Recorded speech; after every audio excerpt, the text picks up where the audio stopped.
بسم اللہ الرحمن الرحیم۔ معزز ناظرین السلام علیکم۔ اگر چینل پر نیو ہیں تو پلیز سبسکرائب کر دیں، شکریہ۔ حضور اکرم صلی اللہ علیہ وسلم کی پیدائش سے صرف 15 دن پہلے یمن کا بادشاہ ابرہہ ہاتھیوں کی فوج لے کر کعبہ ڈھانے کے لیے مکہ پر حملہ آور ہوا تھا۔ اس کا سبب یہ تھا کہ ابرہہ نے یمن کے دارالسلطنت صنعاء میں ایک بہت ہی شاندار اور عالیشان گرجا گھر بنایا اور یہ کوشش کرنے لگا کہ عرب کے لوگ بجائے خانہ کعبہ کے یمن آ کر اس گرجا گھر کا حج کیا کریں۔ جب مکہ والوں کو یہ معلوم ہوا تو قبیلہ کنانہ کا ایک شخص غیظ و غضب میں چل بھن کر یمن گیا۔ وہاں کے گرجا گھر میں پاخانہ کر کے اس کو نجاست سے لت پت کر دیا۔ جب ابرہہ نے یہ واقعہ سنا تو وہ طیش میں آ کر آپے سے باہر ہو گیا اور خانہ کعبہ کو ڈھانے کے لیے ہاتھیوں کی فوج لے کر مکہ پر حملہ کر دیا اور اس کی فوج کے اگلے دستہ نے مکہ والوں کے تمام اونٹوں اور دوسرے مویشیوں کو چھین لیا۔ اس میں 200 یا 400 اونٹ عبد المطلب کے بھی تھے۔ زرقانی جلد نمبر 1 صفحہ نمبر 85 میں یہ موجود ہے۔ حضرت عبد المطلب کو اس واقعے سے بڑا رنج پہنچا، چنانچہ آپ اس معاملے میں گفتگو کے لیے اس کے لشکر میں تشریف لے گئے۔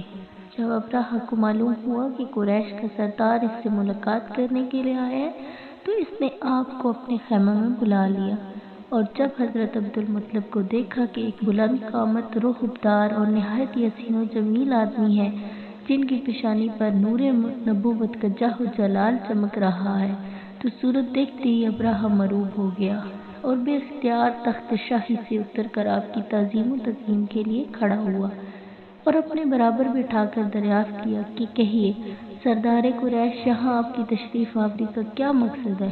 حضرت عبد المطلب نے جواب دیا کہ ہمارے اونٹ اور بکریاں وغیرہ جو آپ کے لشکر کے سپاہی ہانک لائے ہیں، آپ ان سب مویشیوں کو ہمارے سپرد کر دیجیے۔ یہ سن کر ابرہہ نے کہا کہ اے سردار قریش، میں تو یہ سمجھتا تھا کہ آپ بہت ہی حوصلہ مند اور شاندار آدمی ہیں، مگر آپ نے مجھ سے اپنے اونٹوں کا سوال کر کے میری نظروں میں اپنا وقار کم کر دیا۔ اونٹ اور بکری کی حقیقت ہی کیا ہے؟ میں تو آپ کے کعبہ کو توڑ پھوڑ کر برباد کرنے کے لیے آیا ہوں۔ آپ نے اس کے بارے میں کوئی گفتگو نہیں کی۔ حضرت عبد المطلب نے کہا، مجھے تو اپنے اونٹوں سے مطلب ہے۔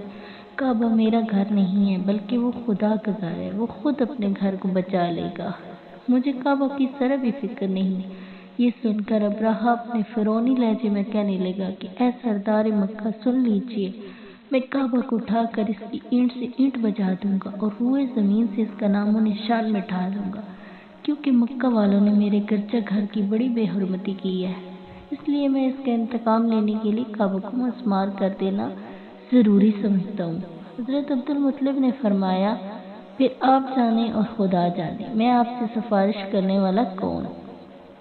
اس گفتگو کے بعد ابرہہ نے تمام جانوروں کو واپس کر دینے کا حکم دے دیا اور عبد المطلب تمام اونٹوں اور بکریوں کو ساتھ لے کر اپنے گھر چلے آئے اور مکہ والوں سے فرمایا کہ تم لوگ اپنے اپنے مال مویشیوں کو لے کر مکہ سے باہر نکل جاؤ اور پہاڑوں کی چوٹیوں پر چڑھ کر دیروں میں چھپ کر پناہ لو۔ مکہ والوں نے یہ کہہ کر پھر خود اپنے خاندان کے چند آدمیوں کو ساتھ لے کر خانہ کعبہ میں گئے اور دروازہ کا حلقہ پکڑ کر انتہائی بے قراری اور گریہ زاری کے ساتھ دربار میں اس طرح دعائیں مانگنے لگے کہ اے اللہ، بے شک ہر شخص اپنے اپنے گھر کی حفاظت کرتا ہے، لہذا تو بھی اپنے گھر کی حفاظت فرما اور سلیب والوں اور سلیب کے بچاریوں عیسائیوں کے مقابلے میں اپنے اطاعت شاروں کی مدد فرما۔ حضرت عبد المطلب نے یہ دعا مانگی اور اپنے خاندان والوں کو ساتھ لے کر پہاڑ کی چوٹی پر چڑھ گئے اور خدا کی قدرت کا جلوہ دیکھنے لگے۔ ابرہہ جب صبح کو کعبہ ڈھانے کے لیے اپنے لشکر جرار اور ہاتھیوں کو قطار کے ساتھ آگے بڑھا اور مقام محمد میں پہنچا تو خود اس کا ہاتھی، جس کا نام محمود تھا، ایک دم بیٹھ گیا، ہر چند مارا اور بار بار لڑکا رہا مگر ہاتھی نہیں اٹھا۔ اسی حال میں قہر الہی ابابیلوں کی شکل میں نمودار ہوا اور ننھے ننھے پرندے جھنڈ کے جھنڈ، جن کی چونچ اور پنجوں میں 3 کنکریاں تھیں، سمندر کی جانب سے حرم کعبہ کی طرف آنے لگے۔ ابابیلوں کے ان لشکروں نے ابراہہ کی فوجوں پر اس زور و شور سے سنگ باری شروع کر دی کہ آن کی آن میں ابراہہ کے لشکر اور اس کے ہاتھیوں کے پرخچے اڑ گئے۔ ابابیلوں کی سنگ باری خداوند قہار و جبار کے قہر و غضب کی ایسی مار تھی کہ جب کوئی کنکری کسی فیل سواری کے سر پر پڑتی تو اس آدمی کے بدن کو چھیدتی ہوئی ہاتھی کے بدن سے پار ہو جاتی تھی۔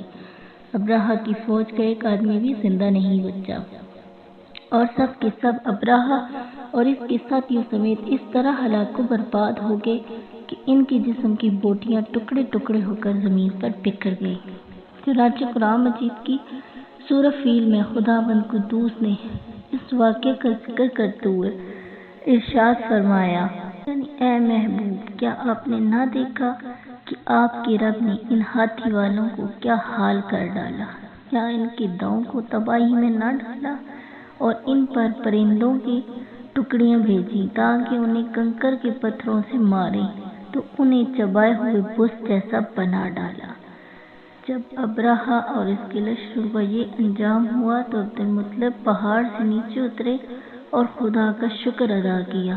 ان کی اس کرامت کا دور دور تک چرچا ہو گیا اور تمام اہل عرب ان کو ایک خدا سید بزرگ کی حیثیت سے قابل احترام سمجھنے لگے۔